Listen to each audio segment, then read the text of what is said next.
Hey guys, thanks for viewing and checking this out. I'd like to start out with a very short introduction here since this is my first video. This is going to be the first in a series of tutorial videos for the game called From the Depths. It's a very complex game, it's got quite a steep learning curve, and it can be kind of intimidating for new players. So I'd like to bridge that gap because a lot of the tutorial videos that I've found online are over a half an hour long, some of them are over an hour long, and I just don't like sitting through that much nonsense to figure out how to do something. So the point of these videos is to be very short and concise, and each video will have a specific theme. So without further ado, let's get started. The topic of this video will be how to design and build a circle or a sphere in this game. There's lots of options with the blocks, and some of them are very confusing. They flip in all sorts of different directions, which gives them an exponential number of positions. I played around with this for a long time before I could figure out, as you can see, I played around with different slope angles, um, smooth surfaces rising upwards, and eventually I found what I believe to be the most perfect circle that you could make in this game. It's kind of limited. It's never going to be a perfect diameter or a perfectly smooth circle because it's limited to basically here I'll show you. It's limited to one block size, so that's the that's the smoothest surfaces you can get is one block size. So if you have a ginormous circle, it will look relatively smooth, but upon further inspection, it won't actually be smooth, as you can see here.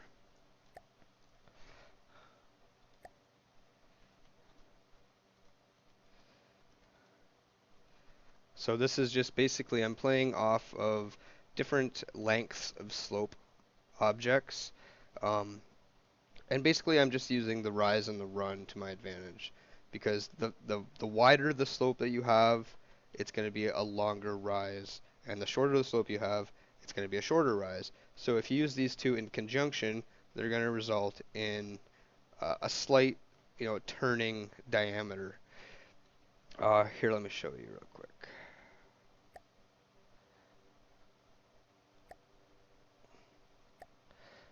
So basically, I was overthinking this. I played around way too long with all the various different block types, but it turns out the best way to do it is just with these slopes.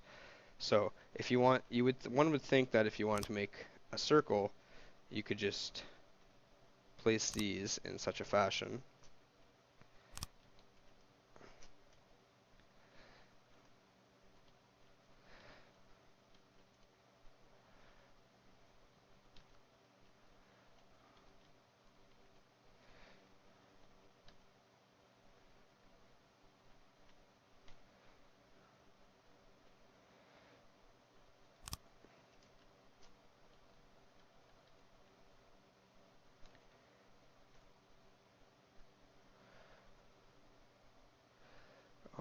Similar to that. I'm not going to go through it all, but if you play around the slopes, you'll see that you can kind of start to make a circle with these if you play on their angles and their positioning. But the problem with using the exact same one all the way around your circle is that you're going to end up with certain parts of your circle that are straight, like this, because your turns aren't going to be immediate. And if they are immediate, then you're going to come back around on yourself too quickly and your circle is going to be really small. So if you want to make larger circles, you have to make use of the different slope sizes, and like I said, you have to play on their rise and their run. So let's just get into it real quick here. I'll show you how to make a basic circle, and then I'll show you what I've done with this.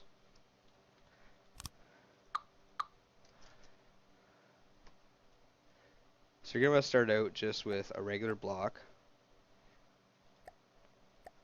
and basically you just want to, it's a good idea to mirror it, because I don't like doing stuff twice. Basically you just want to draw out a plus sign of sorts, and this is going to be the basic shape of your circle. It's important that it is symmetrical in length and width, obviously, for a circle, or else you'll have an oval, and that's, nobody wants that because ovals aren't fun. And then basically you just build outwards from there. So, whoops. and you decrease the number of blocks on every progression, just like so. And you have what looks like a very crude Minecraft-esque circle. And it's not ideal for, you know, bullet reflection or aerodynamics or anything like that. But we're going to turn this into that. So you start off with a regular 1 meter slope on either side.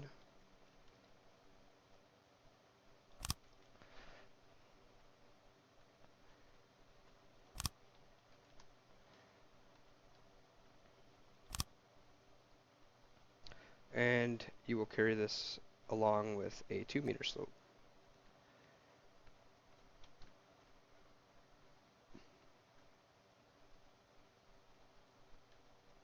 Oops, what am I doing? Sorry, I got that wrong. Let's start over. See, it's really complicated, and you have to really kind of grasp the space that you're working in. You have to have good spatial awareness, and you really have to just kind of wrap your head around it and get used to it. But once you get it, it will kind of come second nature to you. So let's go back to where we started. So basically, you start on your ends with the bigger slope, and then you curve inwards with the smaller slopes. And sometimes it's easier to not add the blocks in the center until afterwards. You can almost just start with a plus sign, however big you want to make your circle. It can be big as big as you want. If you want to, the bigger you go, you might want to use the 4 meter slopes and then progress down to the 2 meter slopes, and then in the center progress down to the 1 meter slopes. Even bigger than that, it's going to get more complex. So we're going to stick to the standard 3 types. Actually, for the purpose of this video, I'm just going to use the 2 slopes. So there's your first. Whoops.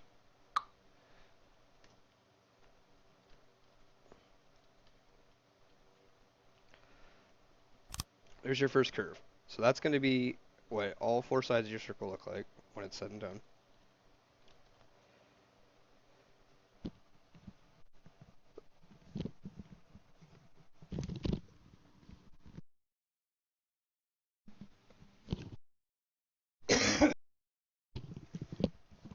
Sorry.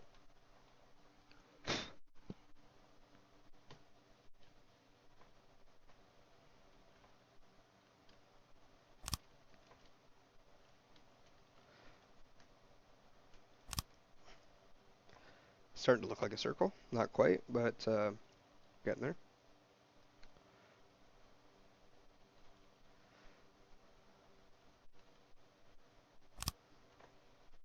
Okay. And as you can see, if we were to continue on with the bigger slopes, the angle, I'll show you. The angle would just progress in a straight line. There's no change in the rise and the run essentially. Just like so. So that's not what we want, because that's more of a diamond shape or an octagon shape. What we want is to go for a circle. So we're going to decrease the rise and run by going down to a smaller slope. Like so. So now we have the slight turning diameter. That's exactly what we want. And it's just as easy as that. I was overthinking this. I spent way too long playing around with the different mechanics, and it turns out it's just as simple as this. You can basically make a circle with just using the sloped block types. There you go. That's your circle.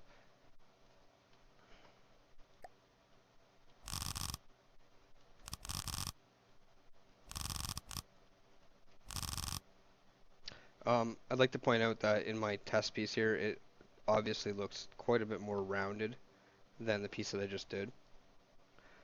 Just play around with it, essentially.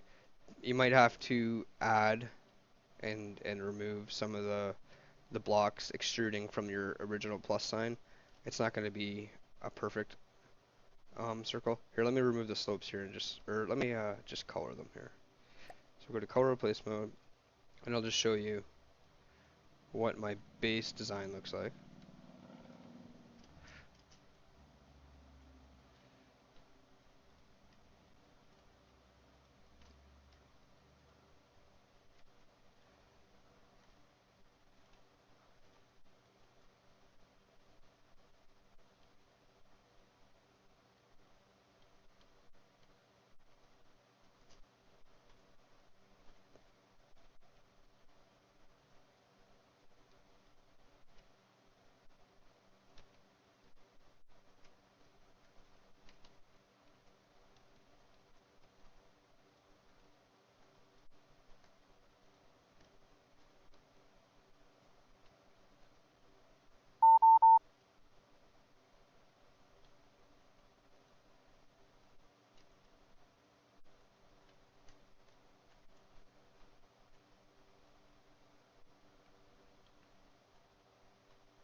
Yeah, so that's basically it. Oops. You get the point. It's not going to be the perfect plus sign that we intended it to be, depending on how big you go. I mean, obviously, if you're going as small as you can possibly go, it's probably just going to be the plus sign. As you get bigger, it's going to be a 3 wide by 3 wide plus sign. Here, I have the medium-sized circle, and it's 2 wide by 2 wide plus sign, and then basically you just build out 2 by 2 by 2 by 2 all the way around it in a circle, and you just play off of that with your slopes, as you can see there on the ends. So yeah, that's it. That's how you make a circle. Now what can you do with this? You can slope up with triangles. You can do all sorts of stuff with this. You could probably layer it and add spin blocks if you want some sort of spinning disc contraption. Um, I haven't really played around with it too much, but the thing that I wanted to do with this basically was make an alien saucer or a UFO, and I did just that. So as you can see over here, I have a prototype for an alien saucer. And that's just the top piece. So what I did in this, I'll show it in this video, and I gotta hurry up here because, like I said, I want to keep these videos quick, so I'm not going to show you too much more. But basically, you can make this a prefab, and then you can flip it upside down and snap it onto the bottom and make a complete sphere. So you just go down here to prefabs, you click a new one, you make a name for it, approximate the width, height, and length. Click it, get out of it, and then you can go and obviously this isn't the proper width, height, and length, but you can go and grab that, and then you can replace it, just like so.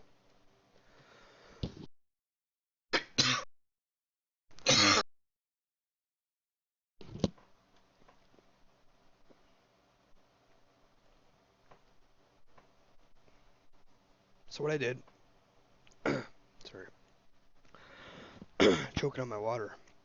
So what I did over here was I expanded on it, and I added all sorts of different angles and stuff to join it to make it a semi-smooth surface.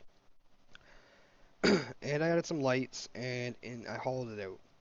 And inside the hollowed out compartments, I added a laser, and on the bottom piece, I added a chair. Actually, in the future design, I compacted it even more, and I removed a couple of these fuel tanks, and I added my chair and my control terminal in here. That's not working, but you get the idea. So I had everything compacted inside the two halves of the sphere, and basically I flipped them over to make an alien saucer, and I added some ion thrusters on all four angles, and that's basically it. I'll show you that real quick before we go.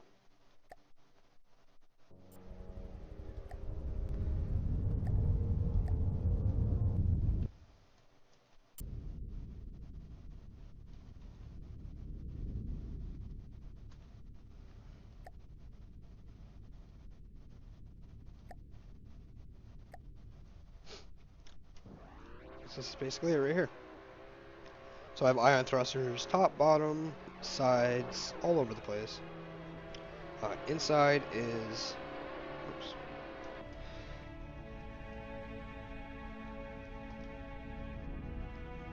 one sec. Damn it.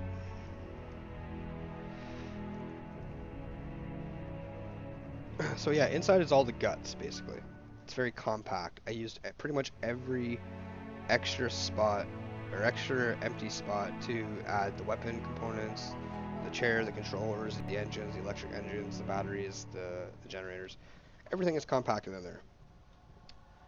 It's not very effective, but it's small. Now keep in mind that you could obviously widen this and make it thinner, more aerodynamic, and have more room inside of it so that you could add more powerful weapons and such. The way that I get into this thing is closed off, apparently. Okay. Just like so. Get in there. Okay, there's my chair. There's my complex controller. As you can see, I actually have a couple of engines in here. I got lots of fuel tanks. I got some laser components, and down in the bottom there, buried in the bottom cavity, is my electrical engine components. So let's see what this thing does.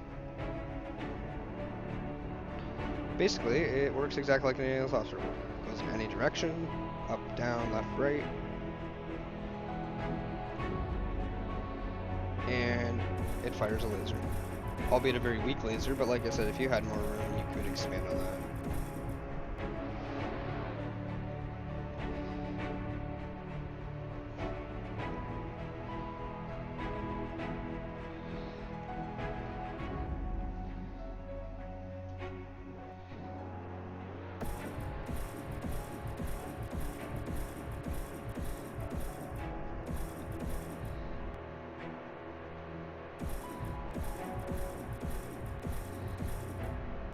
And not a very accurate laser, too.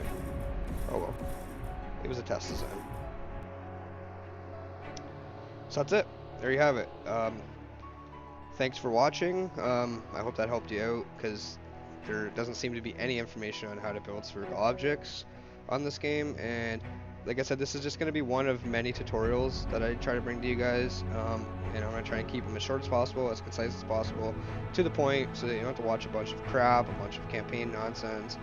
And if you have any requests or anything that you would like to learn, even if I don't know it, just leave it in the comments. I'll try and figure it out for you, and I'll see what I can do. Alright, thanks guys.